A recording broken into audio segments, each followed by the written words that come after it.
Ni-reset. Kailangan ay handa sila kung magkakaroon man ng brownout.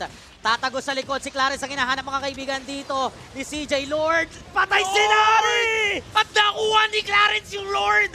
After patayin yung ilaw, nagliwanag yung paningin ng Marshall dun sa Lord. Si Flaco dito mag-isa na lang kontra sa 3 miyembro ng Bravehearts. Pero kailangan yatang lumayo, kailangan yatang umuwi. Kasi nandito pa si Cinderella para gawing talagang iba yung storya. Meron na namang vision, pwede na namang lumaban. Si Ryoshi naglapag ng dance floor sa burst down yung Lord. Na-rush out yung Lord. Na-reset. Rado! Nagkadano nakap! Sinong nakakuha? Si BGC pa rin ang makakuha ng Lord. Ngayon, sumasayaw si Ryoshi sa dance floor na nilatag niya. Mamamatay si na dumepensa. Tinamaan si Ryoshi doon. Ang kalahati yung buhay ni Ryoshi. Pinaburst down nila yung Lord. At tila ba hindi makakalapit dito ang mga miyembro ng Bravehearts. Papasok si CJ. Sakto Pero final pa rin. slash kumonekta pero nanakap sila ng Lord.